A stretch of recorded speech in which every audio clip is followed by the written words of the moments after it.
The Seattle Seahawks draft recap here in 2022, they came away with a very impressive haul considering a lot of the capital that they were able to acquire by trading away Russell Wilson here.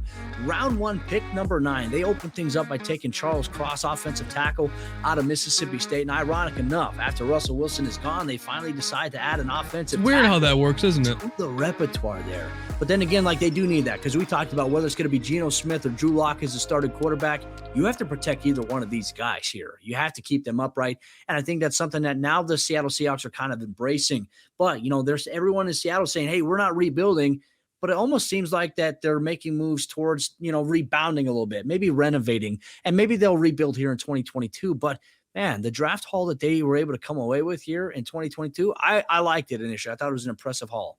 Yeah, not saying we're rebuilding is that same delusion. I would always say, like my ex, yeah, they're going to change. They'll change. No, they're not. Let's face reality. This is a team that is rebuilding. It is what it is. But if you do it the right way, it'll work out and you can accelerate it. But you can't trade away Russell Wilson and try to hope you're going to have Drew Lock and Geno Smith be capable guys that can keep at the exact same level as Russell Wilson. This is still probably the 4th team in the division. It is what it is, but it's a team that can kind of figure things out pretty quickly.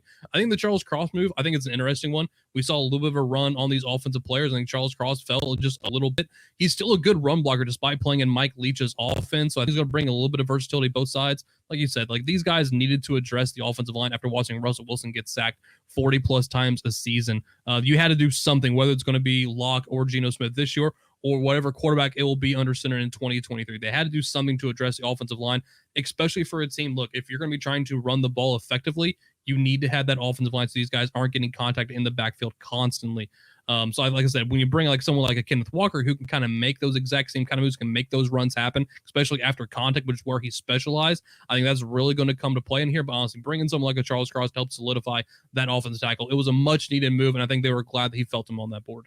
Well, for them too at cornerback, I like the picks that they made. They went in round 4, pick 109. They went with Kobe Bryant, opposite of obviously Sauce Gardner at Cincinnati, a athletic playmaker.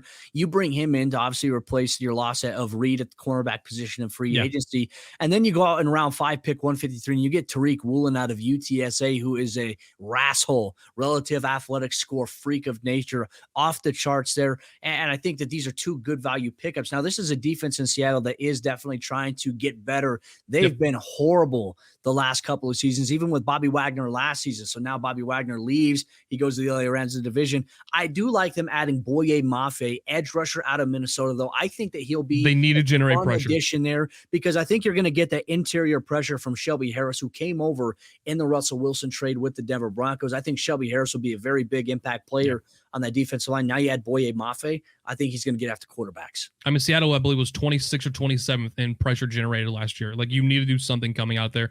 Boye Mafe can absolutely do that if you need him coming off the edge. One of the fastest takes off of this class coming out of his stance. I love that move, like I said. And then you bring in Kenneth Walker. I think that's the one that I think a lot of people are wondering when these running backs are going to go. Kenneth Walker, in the eyes of many, could have been the first running back selected out of this class.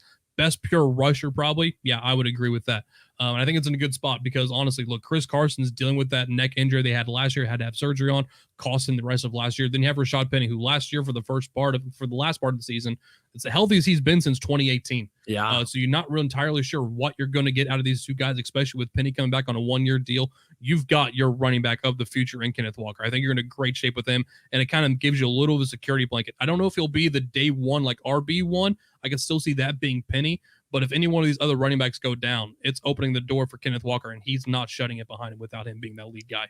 We'll see if they embrace a running back by committee approach. They also double dipped at the offensive tackle position. We mentioned obviously Charles Cross, but then they go out and they get Abraham Lucas, offensive tackle out of Washington State. So some local scouting that a guy they knew very well.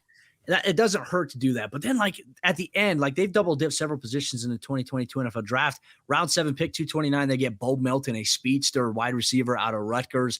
A guy that maybe can fit in this rotation. Look, you got the DK Metcalfs.